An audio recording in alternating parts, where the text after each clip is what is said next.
So there are a few fights that get me as excited as this one this Saturday night in the Honda Center in Anaheim, California. The main event, Le Bon Gamin Cirio Gane taking on Francis the Predator Ngannou. The winner becomes the undisputed UFC heavyweight champion of the world. This fight is so good on so many different levels. You got the power puncher in Francis Ngannou, who holds the most power that I've ever seen from a UFC heavyweight, against maybe the best technical striker I've seen in the heavyweight division too, in Cirio Gane, their former teammates, both going at it. The winner is the undisputed champion in the co-main event, man. Brandon Moreno, Davison Figueiredo. They've fought now in 3 different calendar years. They're going to be going at it in the trilogy fight. It should be amazing. The rest of the card's all right as well. It should be a fun one in Anaheim, California. And also, folks, if you are new to the channel, make sure that subscribe button down below for more. Last week, quick review for that Calvin Kattar and Giga Chikadze card. Obviously, didn't get the main event right.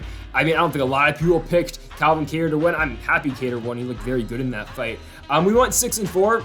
Okay, I mean, we got Borshev right. We got Kaden Kuchagan by decision. I mean, duh. Roy Vall by decision. My big one, though, Court McGee by decision. Really pumped I got that one right. And Jake Collier was the other one. We picked him by decision. He ended up winning by rear naked choke in the first round. I don't think anyone saw that happening. But my 2 big wins, though, from last week, definitely Court McGee by decision and Jake Collier as well. Now let's get into UFC 270.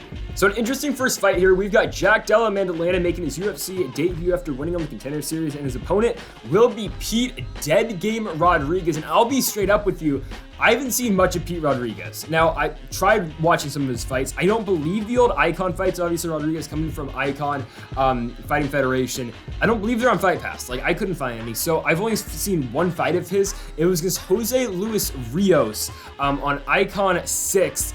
I mean, Rodriguez knocks him out in 40 seconds. The guy he was fighting was 1-0 at the time. He knocks him out pretty quickly.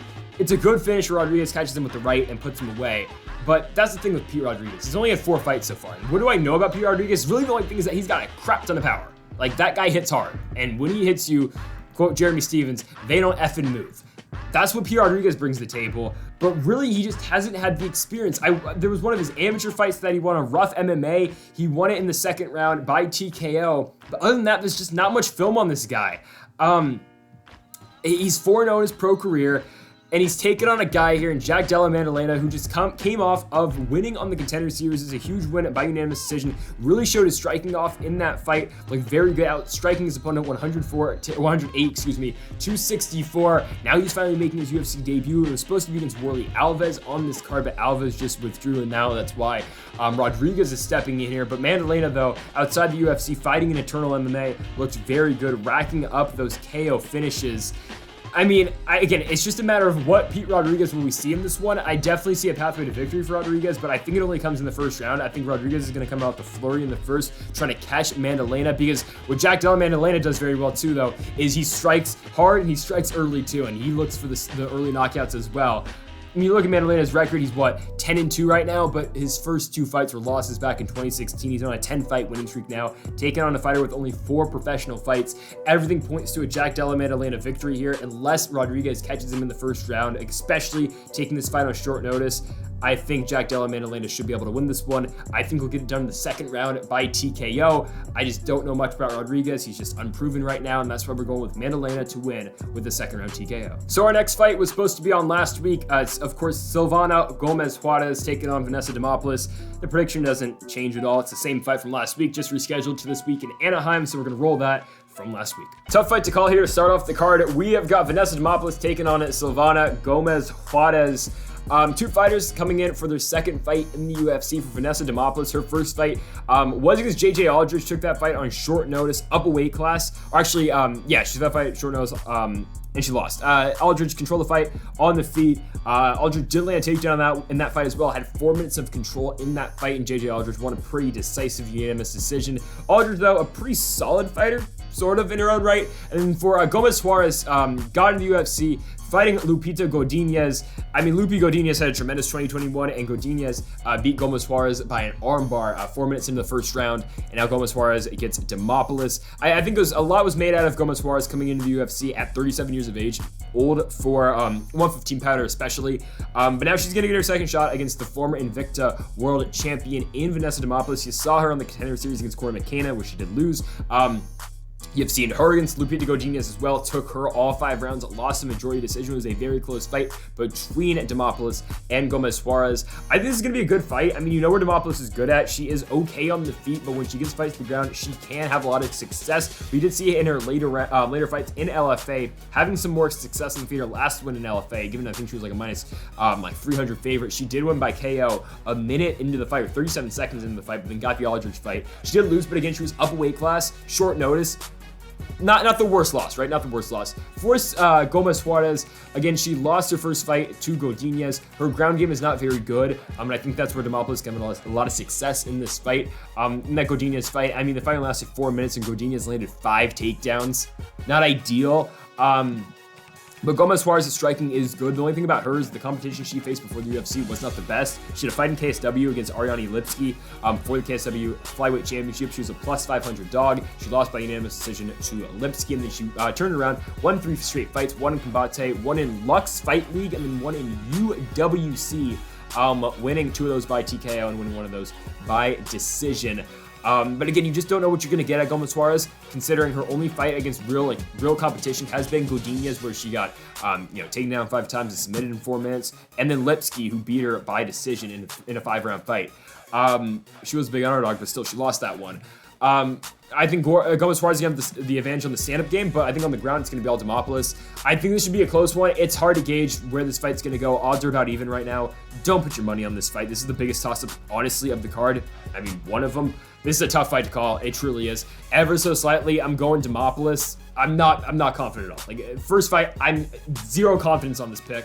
I think Demopoulos can be able to win. I think the fight against Aldridge, it was a tough fight. It was up a weight class at short notice. I think in a full camp, I think she's better than Gomez Juarez as long as she's able to get the fight to the ground and, make the boxing, not sloppy, but don't, get into a technical fight with Gomez Juarez on the feet. At least, close the distance, get the fight to grapple, clinch. I think Demopoulos can edge out a decision. So this next fight was supposed to be in December on that Dawkins and Lewis card. It's Victor Henry, Hani Barcelos. Prediction does not change, so we're gonna roll that right now. So now we've got the UFC debut of Victor Henry, and he's taking on a very good fighter here in Hani Barcelos. A fighter I don't think it's appreciated enough in the UFC in Barcelos. I mean, the fight is Timur Valiev. It's a close fight, loses it by majority decision. You can make the case Barcelos wins that fight, definitely. And Barcelos knocks down Timur Valiev twice in that one. It's a competitive fight on the feet. I don't know how Barcelos didn't win that one, looking back at it. He had a very good second round. The third round was close. I think you can give it to Barcelos too, and maybe give the first one too. And it's just such a close fight. It really is. But the second round is a dominant round for Hani Barcelos against a good fighter in Timur Valiev. And other than that, Barcelos has been perfect in the UFC. His first fight in the UFC, beats Kurt Holloway by KO. He knocks him out in the third round. He beats Chris Gutierrez after that very naked choke. He gets a TKO in his next fight. He beats Saeed Nurmagomedov by unanimous decision, and then he beats Khalid Taha by unanimous decision. The guy puts on really good fights. He can grapple, he can strike. His takedown defense in the UFC is 92% after Timur Valiev, who is a very good wrestler, went 0 for 6 on his takedowns against him. That's tough to do.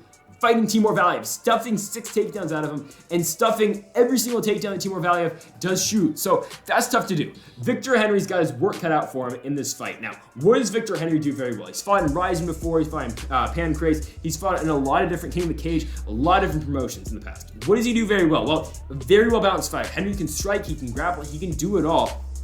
He's got some really very solid power for being a bantamweight, but the grappling is very good at Victor Henry as well. Probably his best chance to win this fight is through the grappling against Hani Barcelos, but the problem is, how does Victor Henry get this fight to the mat against Hani Barcelos? Right? Because Barcelos' grappling is very good. His takedown defense, 92% so far in the UFC. So when you break that down, you're thinking, okay, Victor Henry's probably gonna have to land a bomb on Hani Barcelos, or at least outstrike him for 15 minutes. That's very hard to do because I haven't seen anyone do that so far in the UFC. I know technically Valiev did, but come on, man. Watch that fight. Valiev's in trouble throughout a lot of that fight. It was just in the third round, Barcelos really didn't pull the trigger enough. He should have went for it a lot more in the third round. I mean, hell, Valiev throws 84 strikes in that third round. Barcelos only throws 45. If he went for it in that third round, Barcelos definitely could have won. It was just a frustrating fight style in that third round for Barcelos, considering he had Valiev like dead to rights in the second round. But still, though, when you break this down, it's a tough fight for Henry. He's taking this one on somewhat short notice. I believe he took this one like a week ago, so it's 2-week camp for Victor Henry in this one. He just fought less than a month ago, or 2 months ago, actually, against Albert Morales, winning the LXF Bantamweight Championship. He went all 5 rounds in that one. Or sorry, no, it was a 5-round fight. He won in the second round by a naked choke. But still, I just don't see the pathway to victory for Henry in this one. I don't think he'll be able to take down Hardy Barcelos, which is a problem. If you can't take him down, then you're going to have to outstrike him. Well, I don't think anyone's ever done that so far, except for Valdez, who got very close to doing so as a competitive fight. Nonetheless, though, Hardy Barcelos is going to win this one. Do I think he'll get a finish? Yeah, I think he will. I think Hardy Barcelos is going to come in there. I think his striking's going to look better than ever. Hardy Barcelos, second round TKO finish. He'll be Victor Henry in Henry's UFC debut. So now we've got Kay Hansen and Jasudavicius here at flyweight. For Kay Hansen, she's been out the octagon for a while. Her last fight was in November 2020, losing a fight to Corey McCann. Now we picked Corey McCann to win that fight. McCann was a pretty big underdog in that one too. We picked McCann to win. She did. Now, rewatching that fight, did Corey McCann win that one? I don't think she did. Like, I rewatched it. The first time I watched it, because I picked McCann. I thought McCann won the fight. Rewatching it now, I think McCann wins the first, but then you look like, I think Kay Hansen wins the second, and I think she wins the third as well. Like, Kay Hansen's, pushing the pace. I get the second maybe because McCann, she's on top for a little bit of that round, but Hansen's the one that lands the takedown. The third round's definitely Kay Hansen's round, so it's up to the second. How do you score that? I think you got to give it to Kay Hansen. It's just that, the more volume, I guess, out of Corey McCann probably won her that round. I don't know. Where Corey McCann is at, by the way, no clue. I think she's going to take an Elise Reed in London in a couple months. Very excited for her return. But, of course, Kay Hansen lost that fight. Now, she's taking on a fighter here in Jasudavicius, who just won on the Contender Series in September. Rewatched that fight against Julia Polastri. She won that one by unanimous decision. Looked very good. I was really impressed with Jasudavicius in that fight. Especially, she's only been training MMA for like 5 years at this point. Her wrestling looked very good. Her striking looked very good. All around is a tremendous performance for Jasudavicius. She had 4 takedowns on that, or she went 4 for 7 on her takedowns in that fight and looked very good. She's 5'7". Hansen is 5'3", so maybe a little bit of a height discrepancy in this fight, obviously. But honestly, I don't know where to go in this one, but I would not be surprised if a lot of people are taking plus money here in Jasudavicius. Again, not giving my predictions just yet, but I'm just saying, if you want to look at plus money, Jasudavicius here at plus 210 is very intriguing because you look at where Jasudavicius is good at and where you look at where Kay Hansen is good at. Kay Hansen can strike. She can close the distance well, sure, but Jasudavicius can keep her range and strike from the outside, kind of like Kaylin Kupchagi who wins by decision every single fight. Something like that. She will have success. And now Kay Hansen's very good on the ground. Her jiu-jitsu is very good. You saw the triangle armbar against Jinyu Fry in her UFC debut. The wrestling's good out of Kay Hansen, but can she deliver on that front? I don't know against Jasudavicius, a very good fighter who can keep her distance, and it's a pretty solid wrestler in her own right.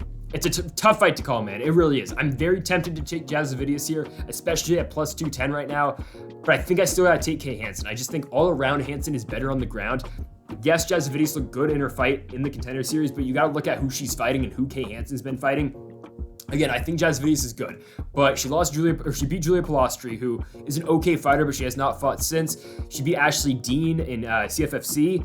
She lost to Elise Reed by split decision in that fight against Reed, for the vacant strawweight championship in CFFC. That was her only shot at the CFFC championship, and again, it was her fourth fight. That was Reed's second. So there's that. So, I don't know. Because you look at the competition from Hansen. Again, it's McCann, it's Jinyu Fry. It's a tough fight to pick, man. It's a really tough fight to pick. I'm going to take Hansen, though. I think the boxing might be an advantage to her if she can close the distance and then, again, take the fight at the ground. I don't know. It's a pure toss-up for me, but I'm going with Kay Hansen. Another fight here where we have a fighter making their UFC debut. This time, it is the Brazilian and Simon Oliveira. Oliveira coming from the Contender Series. It's a fight where he looked very good in, too. Landing 3 takedowns. Winning a split decision was a very close fight. The striking was exactly even between him and his opponent, both landing 47 significant strikes in that fight, but in the end, it was the takedowns and it was the ground control time out of Simon Oliveira, which won him the fight. Now, he's taking on Tony Gravely. And I've been pretty disappointed with Tony Gravely as of late. I'll keep it a buck with you. Now, I thought Nate Maness was going to beat him by submission in their last fight, but I didn't think Nate Maness was going to knock him out. Damn, dude. Now, okay, this is where if you're on the side of Tony Gravely, though, it's not that concerning because I don't think Simon Oliveira is the type of guy who's going to knock out Tony Gravely. He just doesn't have that much power, and most of his finishes by TKO are on the ground. So I don't think Gravely's going to get, knocked out by Simon Oliveira. But the thing is, I didn't think Nate Maness was going to knock anybody out in the UFC. And look what just happened. So, my goodness, I mean, what are we doing here? Tony Gravely, though, he's been knocked out once now by Nate Maness, and if his chin is gone, and now it was a nice shot by Nate Maness that did put him down, but if Tony Gravely's chin is a little bit shaky now, the guy's already been sub 5 times in his career, and that's why I picked Maness by submission in their fight, because I thought, okay, this guy's been subbed by Brett Johns, who's a good fighter, but still, he's been subbed by Patrick Mix, he's been subbed by Manny Bermudez, he was subbed over in CFFC, and he's subbed by Pat Sabatini. Good fighters, given all of those guys, but I thought Nate Maness was going to be able to do the same.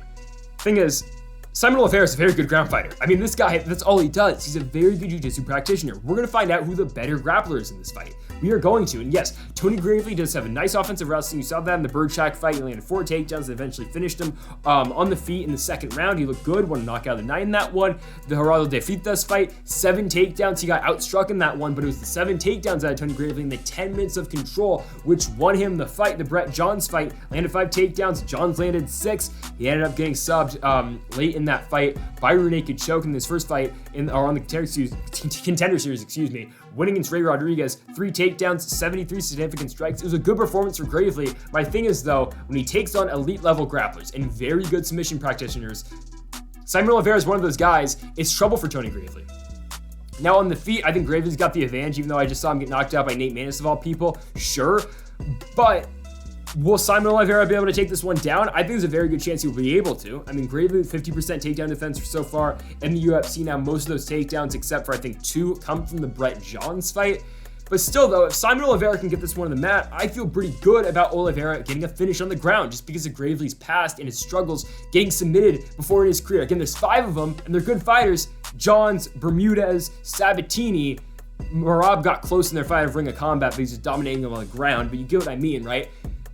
It's a tough fight to pick, and it's tough to back Tony Gravely unless he can keep the fight standing, and then I think Gravely's got a good shot to win just because I don't think Oliveira's stand-up game is all that great, and I think it could be a lot better. So with all that being said, though, I'm taking the guy at plus money right now. I'm taking Simon Oliveira.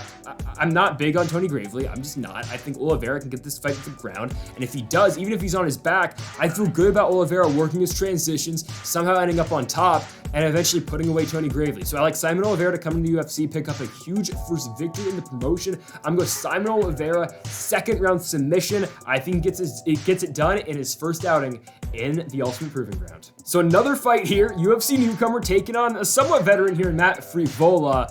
We've got Genaro Valdez coming out of the Contender Series. He is 10-0, very fun fighter to watch. And for Matt Frevola, coming off those 2 straight losses to Arman Tsarukyan and Terrence McKinney, both those ones on short notice. He's supposed to take on Armando Zaitar, and then he got Tsarukyan late notice. He lost that fight by unanimous decision, and then he took on Terrence McKinney when he was supposed to take on Frank Camacho, I do believe. And Terrence McKinney came in there and knocked him out in 7 seconds, and that was that. So he's taking on Genaro Valdez, and Genaro Valdez, if you watch some of his fights, this dude just goes for the finish every single fight. I mean, this guy just goes for it in the first round, which, might give him trouble later in his fights, but if you look at his fight in the Contender with Patrick White, more of the same, going for it early. He lands 4 takedowns in that fight because of his, aggressive fight style.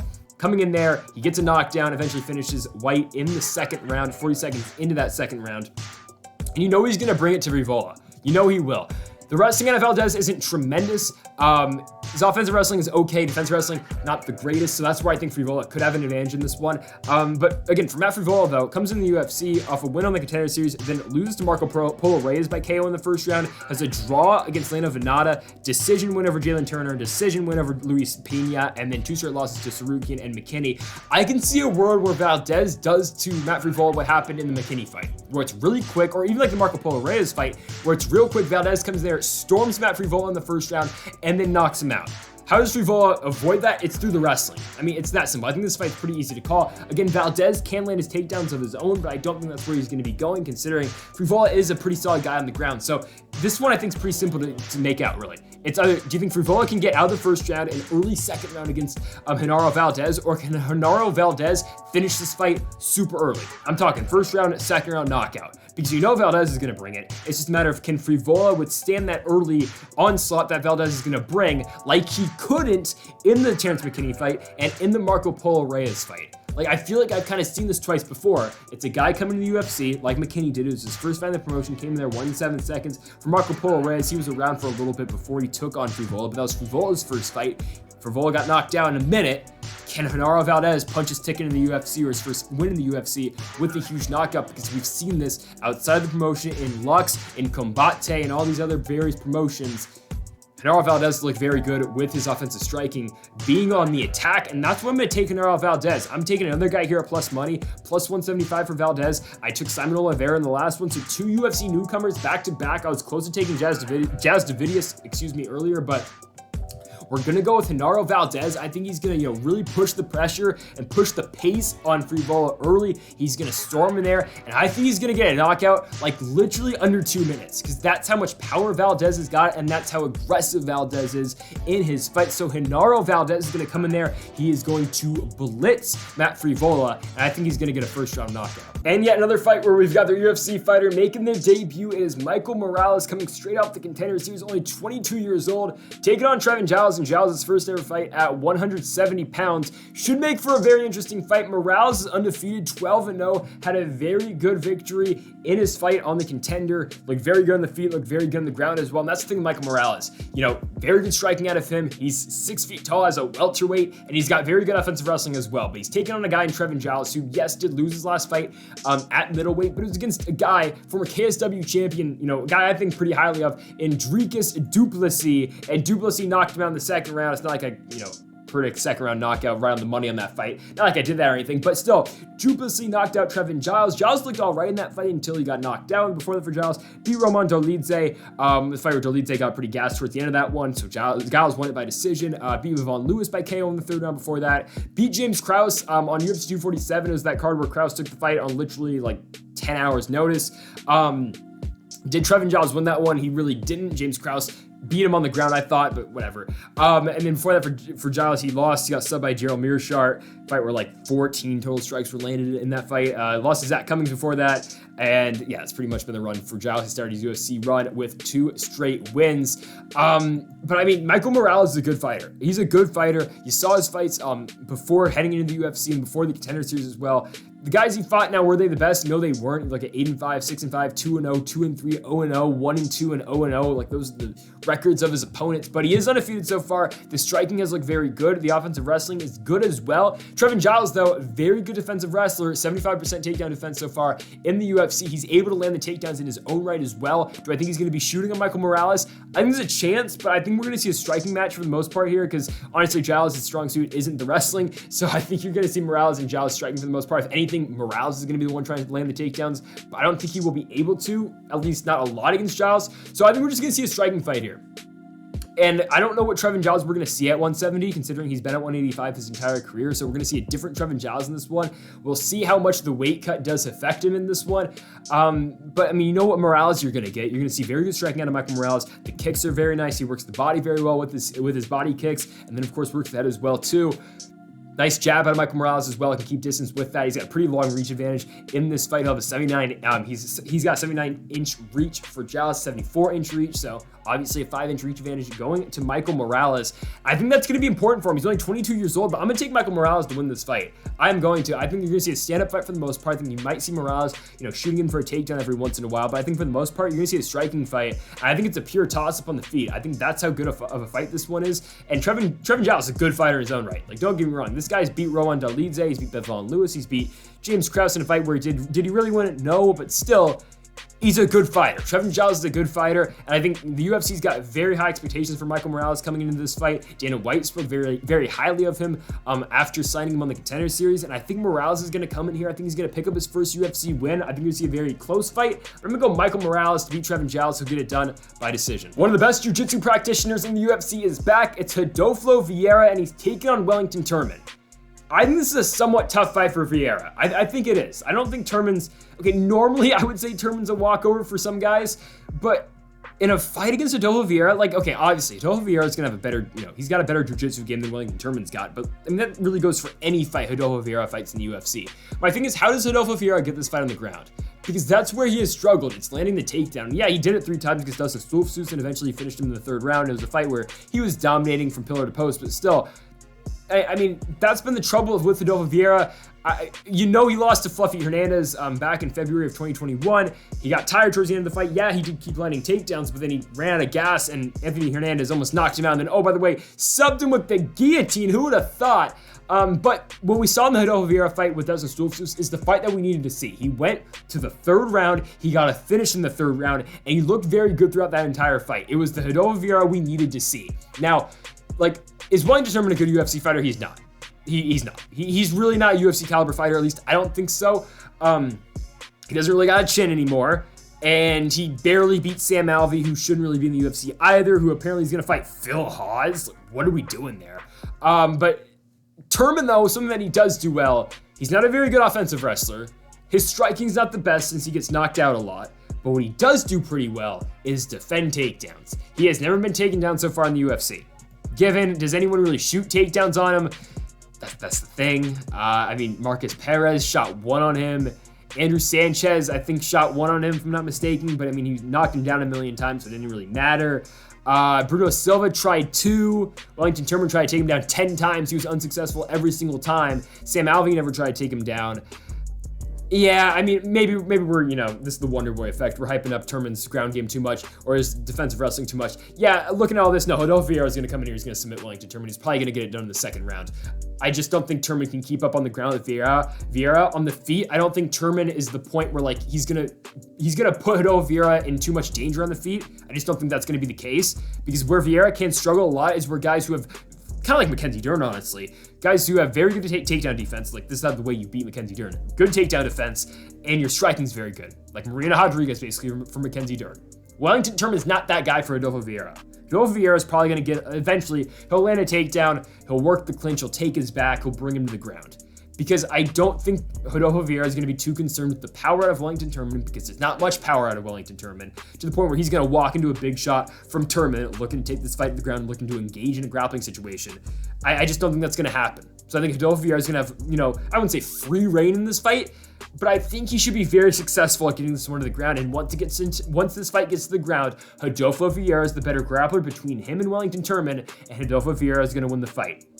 We can talk about how Turman's chin's not very good at this point in his career. He's been knocked out twice in his last 3 fights. That's not going to matter, though, because Rodolfo Vieira is not the greatest striker. We all know that. But Wellington Turman's not the greatest striker either. So when you get down to the actual part of this fight on the ground, it's all Rodolfo Vieira for me. I think Vieira is going to come in there. I think he'll eventually get this fight at the ground. I'm going to go Rodolfo Vieira submitting Wellington Turman in the second round. So glad this fight got added to this card. We got Ilia Topuria taking on Charles Jourdain. Of course, Topuria was supposed to be taking on Movsar Evloev on this card, but Evloev had to drop out. And now Jourdain is back. And for Charles Jourdain, coming off that win just recently against a pretty solid fighter in Andre Ewell. He had the this is Sparta kick at the end.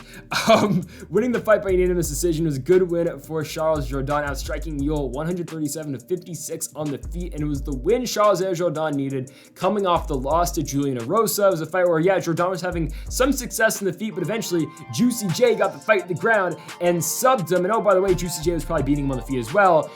And now getting subbed by Julian Erosa isn't a bad thing, but it kind of is when you're taking on Ilia Topuria, a guy who's got 7 submission wins under his belt and who is very good. Just all around, Topuria is very good. And we'll get to Ilia Topuria in a second here, but where does Charles Jourdain have his best advantage of winning this fight? I mean, it's obvious, it's on the feet, right? So that's really how Jourdain wins this one. But my problem with him is the takedown defense. He got taken down by Marcelo Rojo, which wasn't that horrible because he kind of popped right back up to his feet. He got taken down 4 times by Desmond Green in his first fight in the UFC. It's going to happen to you. And then 5 times by Andre Touchy-Feely, given Jourdain got up every single time after those 5 takedowns, which is all right. But you're not going to be getting up after Ilia Topuria takes you down because Topuria is very good. I mean, it was his first fight in the UFC when he beat a guy who had a lot of hype behind him in Youssef Zalal. Youssef Zalal was, I believe, going for his 4th win in the UFC that year, and I think Zalal's out the UFC now, if I'm not mistaken. But, I mean, this guy, he had wins over Austin Lingo, Jordan Griffin, Slippery Peter Barrett. He was fighting, every 2 months, and then he comes in, he fights Topuria, and Topuria just grounds him the entire fight.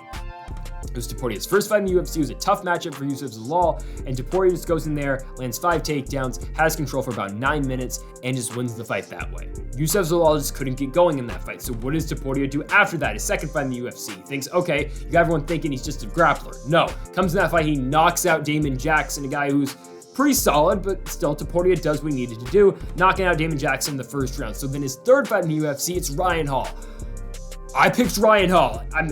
Don't feel great about that, saying that right now, but still, I picked Ryan Hall to beat Ilia Topuria. I thought that, there's a weird style from Ryan Hall. It's going to give a lot of problems to Topuria. Maybe he'll stun him with that weird spinning back kick he always throws. No, Topuria came in there. Hall rolled around the octagon for 4 minutes, and Topuria eventually like, all right, I'm done with this. Ground and pound, knocked out Ryan Hall after his 1 million, Uranagi attempts. Ilia Topuria is a problem. He is a problem. He's shown that he's got striking. He's shown that he can go on the ground as well. And I think Topuria wins this fight almost every single time unless he gets into a firefight with Charles Jourdain, a fight that Charles Jourdain can fight so damn well. The fight that made him famous, of course, was the Korean Superboy fight, beating Doo-Ho Choi in Busan, South Korea, and the fight of the night, tremendous fight in December 2019. That's the fight that put him on the map. But other than that, as long as Topuria doesn't engage in a fight like that with Charles Jourdain where he can get caught, he can get rocked, he can get stunned, as long as he doesn't do that, I think he should win. Like, even if Topuria comes in there, takes a measured approach, kind of waits, sits on his punches, and eventually, goes after Jourdain, then he wins that way, sure. Or, which is more likely, he takes him down and he wins the fight that way. Because Charles Jourdain, again, I've seen him been taken down by Desmond Green before. Fialho did it a couple times. Even Marcelo Rojo was able to land a takedown on him. And the thing with, what Rojo couldn't do it and what Fialho couldn't do, what Topuria can do, is keep Charles Jourdain grounded and on the ground and not in the air. I had to throw that out. I had to say it just because of the nickname. But nonetheless, there's a reason Topuria is a minus 490 favorite in this one. I like Charles Jourdain. I feel like I pick him every single one of his fights. Like, I think I picked him every single time. Yeah, I picked him to beat Kulibao. I picked him to beat Fialho, I do believe. Picked him to beat Rojo. Picked him to beat Arosa. Picked him to beat Yule. I thought the Korean Superboy was going to beat him, but nonetheless, on the channel, I picked Jourdain every single time. I can't do it here. Ilia Topuria is going to come in there. I think Topuria is going to take him down. I think he should be able to eventually look for a submission victory like he's done in the past. Give me Ilia Topuria to beat Charles Jourdain, second round sub. Now here we go. Good fight here. Michel Pereira, Andre Fialho making his UFC debut. It's a great fight. Should it be on a pay-per-view main card? Probably not. But you know what you're getting out this pay-per-view. It's the final 2 fights. But still, it's a solid fight here. It should get some eyes on Michel Pereira. And you know what Pereira does very well? He strikes very well. He's got that weird, funky style in the feet, like the Tristan Connolly fight that just sticks out of my mind for forever. But, he'll do backflips in the middle of the octagon, all of that. But what was very, very impressive out of Michel Pereira was his measured approach against Nico Price. And it wasn't like, a normal fighter measured against Nico Price, but still, he looked good in that fight. He didn't, engage. He didn't do it as much stupid stuff as I thought he was going to do. Right? His striking looked very good. He threw 180 strikes in that fight, landed 115 of them. He landed a couple takedowns in that one. It was just a good win for Michel Pereira. And I picked Nico Price to win, but Pereira shocked me and a lot of people winning the fight, which was, great, right? Because the Chaos Williams fight, he looked good too. Again, it was the measured Michel Pereira. Looked good in that one. Took down Chaos Williams a couple times and won the fight. And the Imadaev fight, hell, he subbed him in the third. He outstruck him through the first 2 rounds in the end of the third round and eventually subbed him in the third. So Michel Pereira has shown a lot of progress so far in the UFC. Because you look back at the Connolly fight, it's a fight where, he lost the fight. He missed weight and he still lost because Connolly just kept outstriking him. The Diego Sanchez fight, he was on his way to win until he kneed him in the face. But hell, Diego, knows what he needs to do to get money. And now he's going to be fighting Kevin Lee in Eagle FC because that's what we need to see at 165 pounds. Am I right? Yeah. Excited for that fight, maybe. And Rashad Evans is coming back on the 28th. Really? Rashad Evans? My goodness. I think your Gane Castro's on that card too. I'm excited for Eagle FC, man. I'm excited for that. I'm excited for LFA this weekend too, man. Big flyweight championship fight over there. But Andre Fialho, Michel Pereira's opponent, of course, here on Saturday night. He's coming off a win over Stefan Sekulic. Of course, Sekulic, former UFC fighter. He got cut from the promotion after losing 2 straight fights. His only 2 fights in the UFC, Ramzan Emeev, and of course, Ramzan Emeev, and Dwight Grant in back-to-back fights. The Grant fight was a split decision loss, and he came back, won 2 fights in Serbian Battle Championship, and then fought Fialho and UAE Warriors.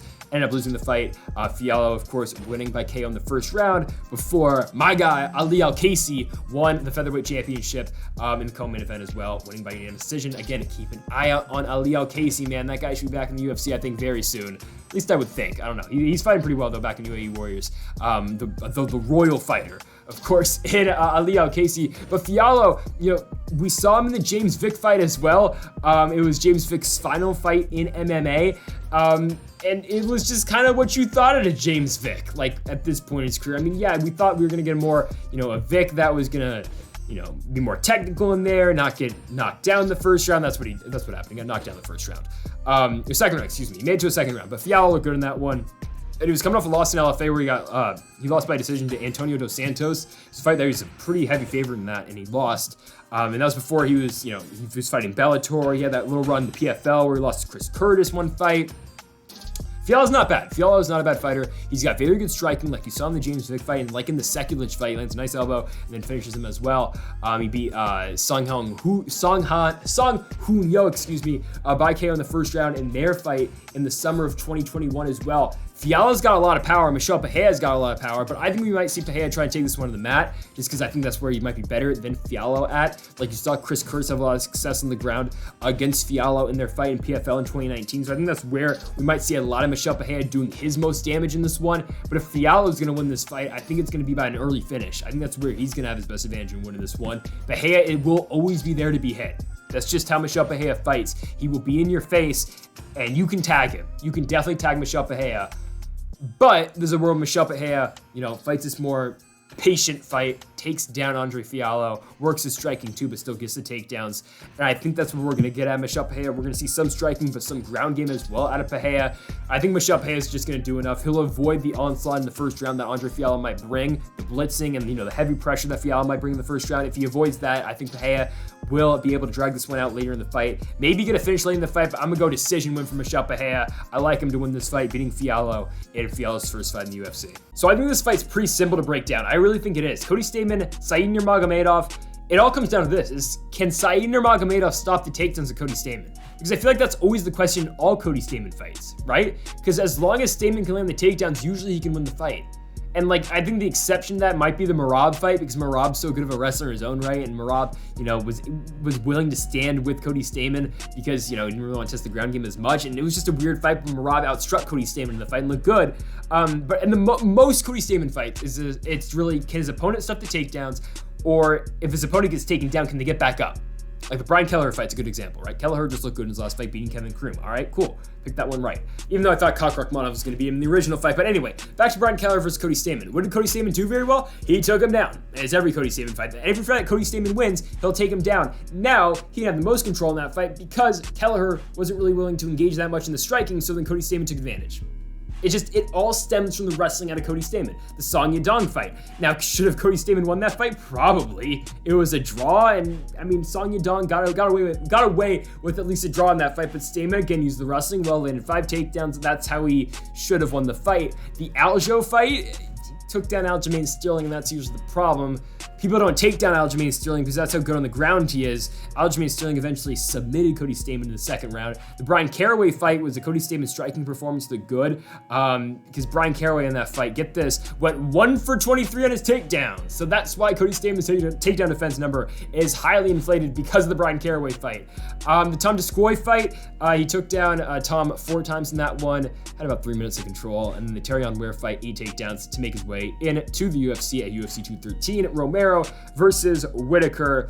I think if Said, though, can keep this fight on the feet, I think he's a better boxer, better striker all around than Cody Stamann. Said throws a lot of different stuff at you. He'll throw the body kicks. He's got a very powerful left hand, like you saw in the Mark Striegel fight, and we haven't seen either Striegel or Nurmagomedov since. I think Striegel's going to come back soon, taking on Chaz Skelly next month, so be on the lookout for that, I guess. But yeah, Nurmagomedov picked up a huge win over Mark Striegel in that one, finishing the fight in just 50 seconds. Before that, he lost to Honey Barcelos. It was a close fight, but Barcelos ended up winning, and what might have won Barcelos the fight, honestly, was the takedown in the third round, because that was the deciding round in that fight. Ended up taking down, Yeah, was it? No, because yeah, Said Nurmagomedov won the first, Barcelos won the second, Barcelos won the third. I think that's how they scored it. So, that's what really did. Actually, I think one judge gave Barcelos the first too, which was ridiculous.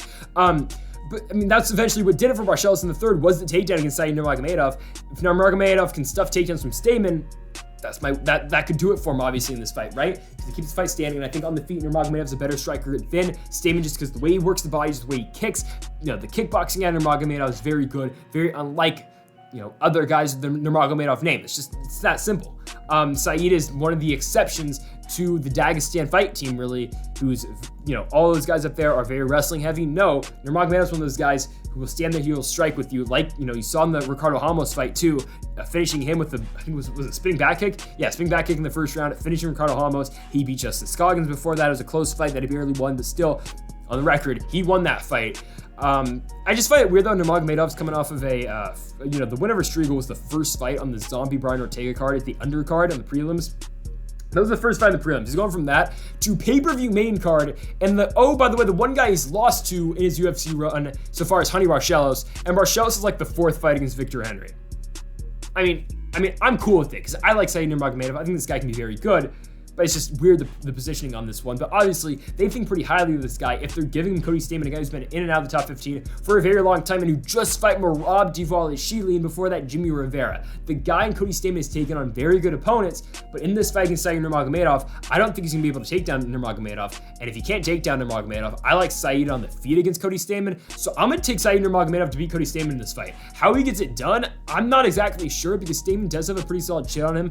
So I think we're probably going to go to Nurmagomedov by decision. I don't think he's going to be able to finish Stamann. I think he'll avoid the wrestling for the most part. Yes, Stamann might be able to land a couple takedowns, but I think Nurmagomedov, even if he does get taken down, should be able to work his way back up to his feet. So I'm going to go with Saeed Nurmagomedov to beat Cody Stamann. He's going to get it done by decision. Here we go, co-main event time. It is for the flyweight championship of the world. We've got the reigning champion here in Brandon Moreno taking on Deuce de Guerra, of course, in Dilson Figueiredo. It is the trilogy fight. They fought once in 2019, or 2020, excuse me. Of course, Moreno and Figueiredo fought to a draw. 2021, Moreno won the fight, and now here in 2022, who will win the trilogy? If Deuce de Guerra wins, I can definitely see a fourth fight, because then they would be 1-1-1. But here we go, the third fight, Moreno and Figueiredo. Likely Davison Figueiredo's last fight at 125. If he loses, I think he will go up to 135. If he wins, obviously he'll be the champion. But here we go, man. The last fight between Moreno and Figueiredo was a good fight. And it was a surprising fight, because I thought Figueiredo was going to win. I thought he was. I thought the big part of Figueiredo fighting Moreno the first time around was that I kind of bought into the Figueiredo, I was sick going into that fight. Maybe he was. But I just thought we were getting just a not good version of Davison Figueiredo in the Moreno fight. I thought he was going to come back the second time and beat Moreno, and I thought Figueiredo was going to continue his run of dominance over the 125-pound division.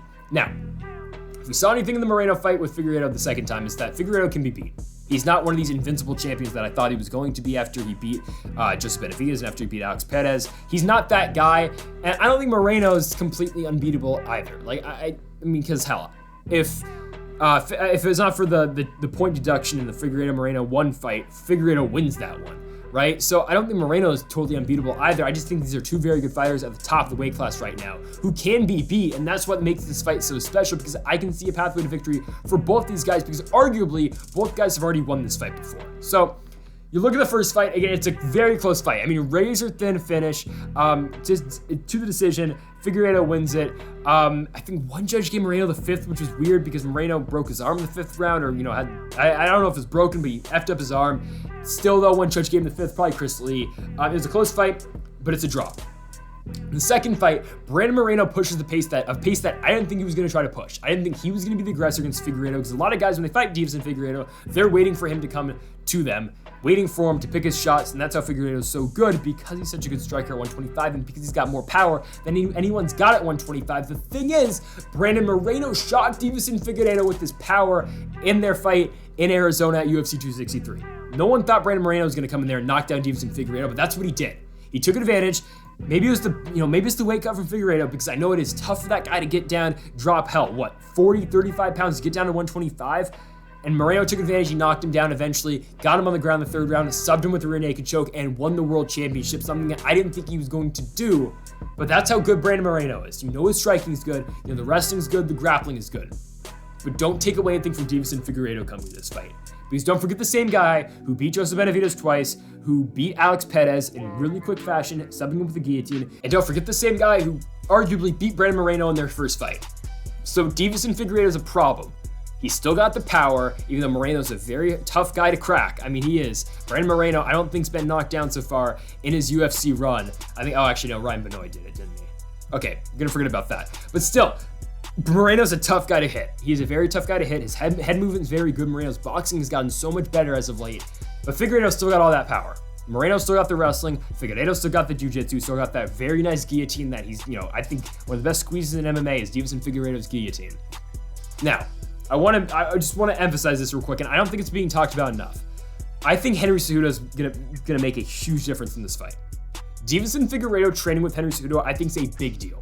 I think it's a huge deal, and I'll tell you why. Henry Cejudo, you look back, you watch the Ultimate Fighter season. It was the season where they marketed around. It was a Benavidez Cejudo.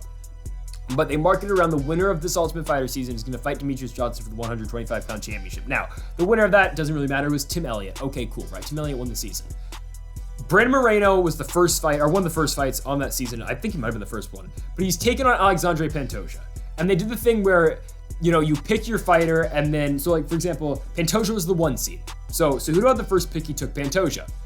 Automatically, his first fight is going to be against the number 16 seed, which is Brandon Moreno. Because Moreno at the time, I think, was he the LFA champion? No. Moreno came back to win the LFA championship. I forget where Moreno was champion going into that. He was WFF. He was their champion going into the Ultimate Fighter season. Okay, cool, right? But Pantoja's the champ at his promotion. Moreno's the champ at his promotion. Okay. Pantoja's 1, Moreno's 16. So Cejudo takes Pantoja with his first pick because Pantoja was, the odds-on favorite to win the season. So Moreno automatically has to go to Team Benavidez. Henry Cejudo was that, dedicated to Brandon Moreno and thought that highly of Brandon Moreno and was, training with Brandon Moreno at the time and consider him a good friend of his. He was all that. He didn't even corner Pantoja in that fight against Brandon Moreno. He didn't. He was pissed off at himself that he picked Pantoja because Brandon Moreno was the number 16 seed and he wasn't happy about that fight.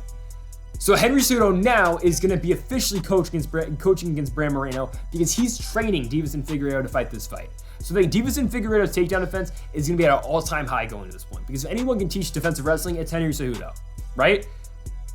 I don't think Figueiredo now is just 100% like he usually would. If anyone shoots a takedown on Figueiredo in the past, he would automatically jump the guillotine. I don't think he's going to be doing that as much anymore because I think Figueiredo is going to keep this fight standing. And if he feels confident in his wrestling takedown defense, I think his striking gets all that much better. And if we get a prime Deiveson Figueiredo on the feet, who's not worried about the throw of the takedown, or at least thinks better of his takedown defense where he's not worrying about the takedowns and keeping his hands down the entire time, learning from one of the greatest of all time in Henry Cejudo, I think that's going to play a huge difference in this fight. And yeah, Moreno could do the exact same thing like he did in the first fight. Can I see that happen? In the second fight, Can I see that happening? 110%. I can see that happening again. But I think Henry Cejudo training with Deiveson Figueiredo and coaching Deiveson Figueiredo throughout this entire camp is going to make an absolutely huge difference. And that's why I'm taking Deuce to get the championship back. I think Deiveson Figueiredo is going to beat Brandon Moreno. I think he's going to beat him by decision. I think Figueiredo keeping this fight on the feet is going to be huge.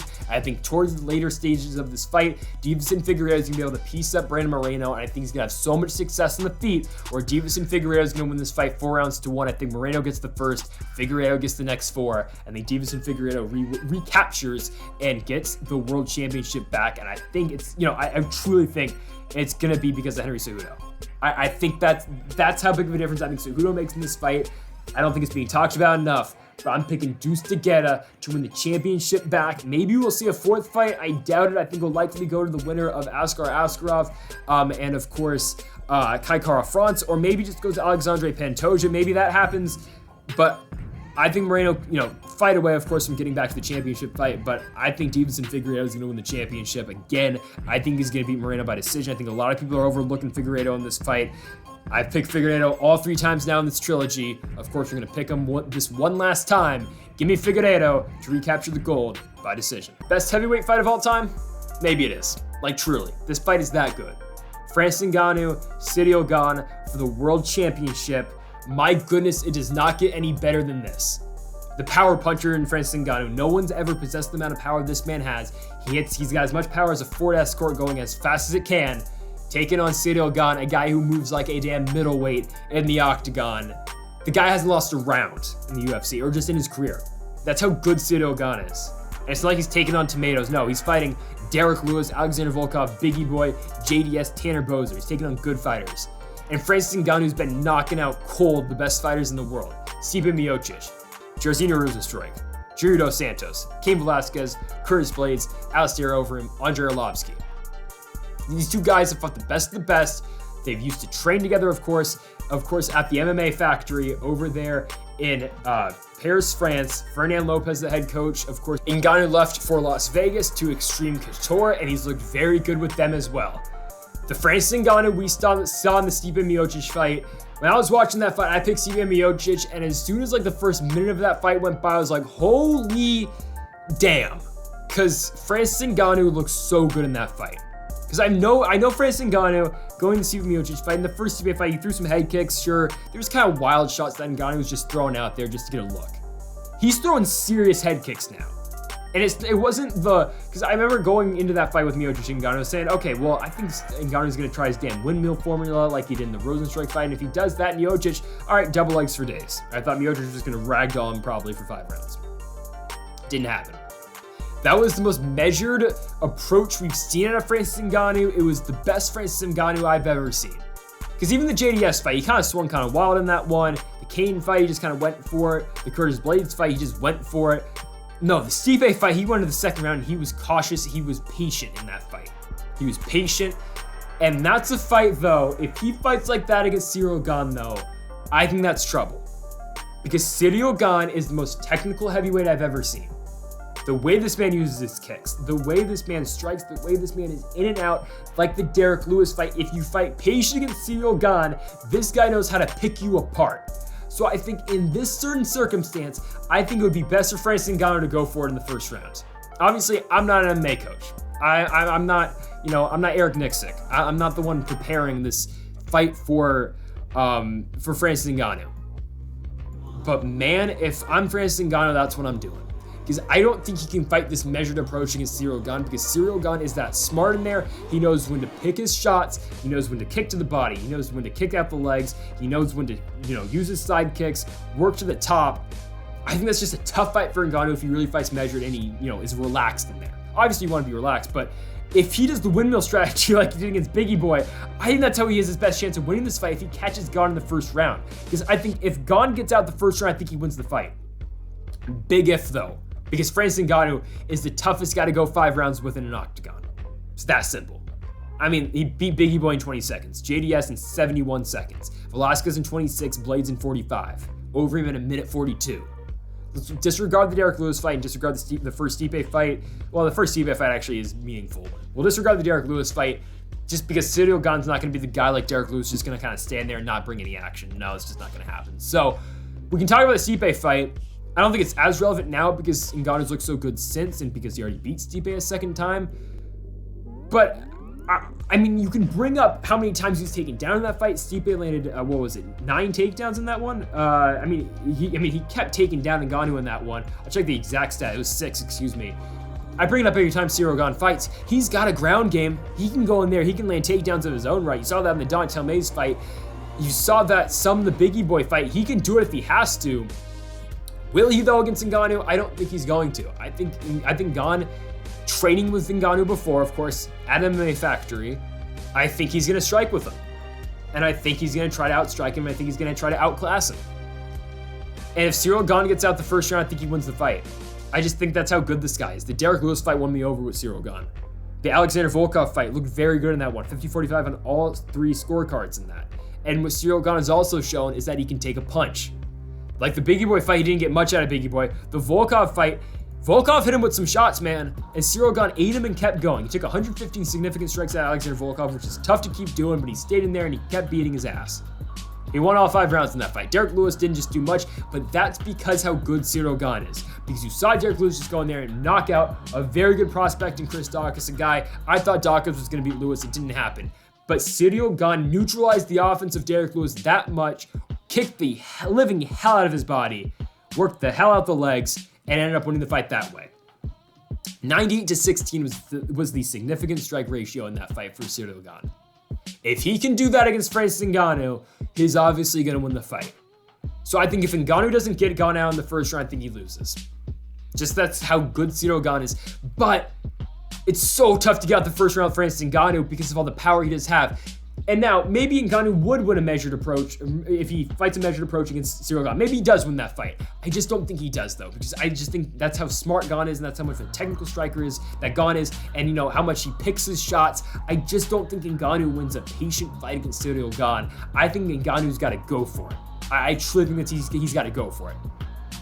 But I mean, the Ngannou we saw in the Miocic fight was so damn good. He looked so damn impressive. Hell, he took down Stipe. Which, hell, Ngannou can go for takedowns now. He can throw effective high kicks in this fight. Like I said it earlier, in the first Stipe fight, he just kind of threw head kicks to get a look. Now he's throwing serious head kicks, and he's landing with those head kicks as well.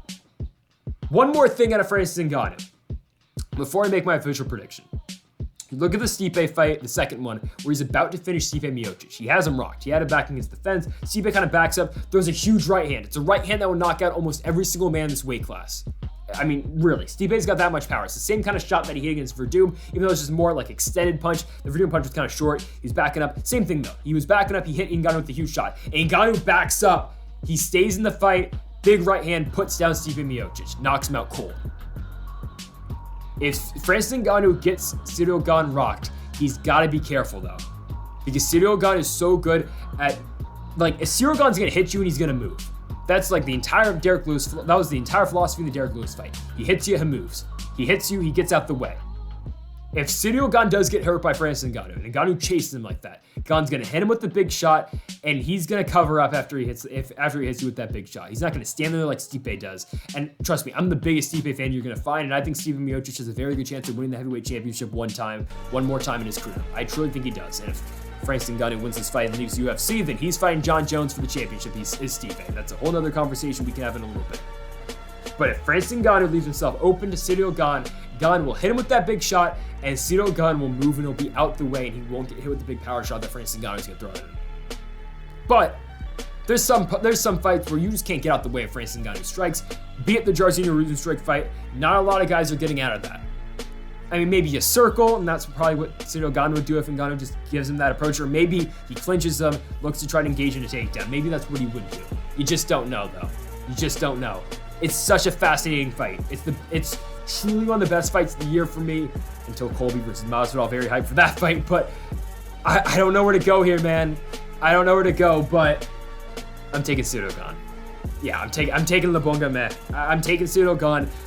That damn Derek Lewis fight, he looked so good. And don't get me wrong, Ngannou looked so good in the Miocic fight as well. Because when Ngannou beat Miocic, I told myself, who the hell's beating this guy? Who is beating this guy? I don't know. I seriously don't think, I don't think John Jones is going to beat this guy. And I don't think John Jones is beating either of these guys. And for me, John Jones was one of the, my favorite fighters when I started watching the damn sport. John Jones was on his rise up. He was beating Mashushenko. He was beating Ryan Bader. Those are the guys John Jones was beating when I first started watching MMA. And I've seen the entire run of John Jones, again, since he beat Mashushenko on UFC on Versus, right?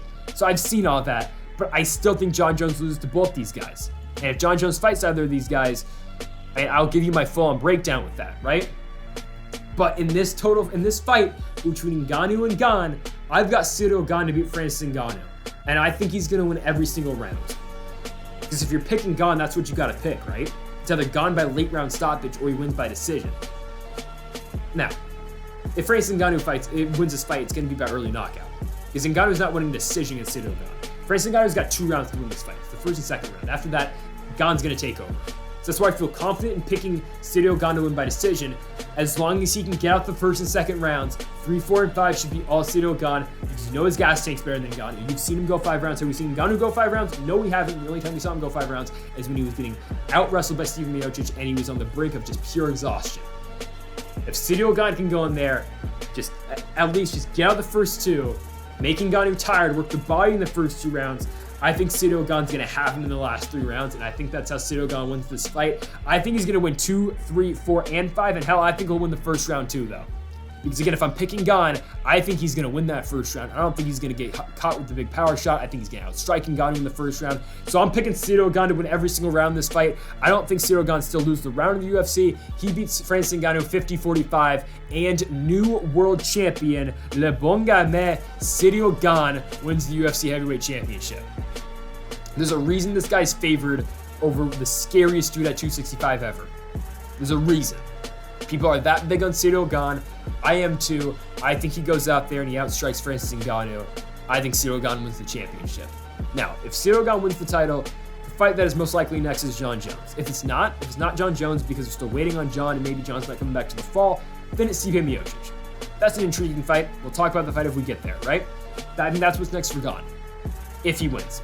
If Ngannou wins, we'll see what's up with his contract. I don't think Ngannou fights in the UFC with the win. With the loss, I think he's going to have to come back because I don't think the Tyson Fury fight's huge anymore. If he loses the fight, Tyson Fury's not fighting a guy who just lost to Ciryl Gane, who, no offense to Ciryl Gane, I just picked him to win the world championship, but no casual boxing fan knows who Ciryl Gane is. They know who Francis Ngannou is because of his highlight reel knockout finishes, but unless you're a hardcore fan of mixed martial arts, you do not know who Ciryl Gane is. You should know who he is, but you're just not going to, because that's just not, he doesn't fight the ESPN Sports Center top 10 type of fight style like you see Francis Ngannou fight. And that's not saying Gane's not fun to watch. I think Ciryl Gane's so fun to watch just because of the way he strikes, the way he uses his kicks, the way he works the body very well. I enjoy watching Ciryl Gane fight, but it's not the casual mindset. They don't like watching Gane fight compared to Ngannou because Ngannou, of course, can come there and knock everyone out in the first 30 seconds. But back to what I was saying, Francis Ngannou is not getting the Tyson Fury fight with a loss. He's got to win this fight and maybe win another fight because then he can officially get out of his UFC contract. So Ngannou probably's got to win 2 more fights. Now, if he wins both of them, the Tyson Fury fight's going to be huge. Because if he wins 2 fights in the UFC, it's Ciryl Gane, it's Jon Jones. That means he's beat everyone in the weight class other than Derek Lewis, but still, we can get away with that because he's beat Jon, he's beat Gane, he's beaten Stipe, he's beaten Curtis Blades, he's beaten Rozenstruik, he's beat everyone you can think of at 265. Hell, he's beaten Junior Dos Santos and Cain Velasquez as well. So if he wins his next 2 fights, Francis Ngannou is going to be a huge deal going into the Tyson Fury fight. Let's be real though, Tyson Fury is going to piece together Francis Ngannou unless he gets hit with a big power shot. But let's think about it. Deontay Wilder's got a crap ton of power, and Tyson Fury beat him. Like if you compare power with Ngannou and Deontay Wilder, Wilder's probably got more power. So I mean, hell, Tyson Fury would probably destroy Francis Ngannou in a boxing fight, but it would still be a huge money fight. So Ngannou's got to win these next 2 fights to get to that fight, or at least beat Ciryl Gane. But I think it'd be more important if he beat Jon Jones in their fight, which I'll be real, I think if Ngannou fights Jon Jones, I think Francis Ngannou's going to knock out Jon Jones. But that's besides the point. If Ngannou wins though, and he truly does go to boxing, and he fights Tyson Fury, he gets that 1 fight and cashes out, and he's done fighting forever, the next title fight is Jon Jones versus Stipe Miocic. You know it's going to be. That fight will probably happen in like August. If Francis Ngannou really does vacate the championship, that's what's next. Gane probably goes back and he fights, I truly don't know who he'd fight, maybe like a Curtis Blades, something like that, but I don't think that's going to happen, though. Curtis Blades is winning this title, folks. He's going to win every single round. 50-45, Le Bon Gamin, and new world champion Ciryl Gane. It will be the undisputed heavyweight champion of the world, beating Francis Ngannou. There is a new baddest man on the planet. He is from Paris, France, and his name is Ciryl Gane. So folks, thank y'all for watching this UFC 270 preview and predictions video here. If you disagree with any of my predictions, make sure to let me know in the comment section down below. Make sure to leave a like if you did enjoy the video. Make sure to hit that subscribe button down below if you are new to the channel. Also, make sure to vote in the community tab poll. Who do you think is walking away with the undisputed championship of the world? Will it be the Predator Francis Ngannou, or will it be Le Bon Gamin and Ciryl Gane? Let me know. Thank y'all for watching, folks. Make sure that subscribe button down below for more. And Mamba forever.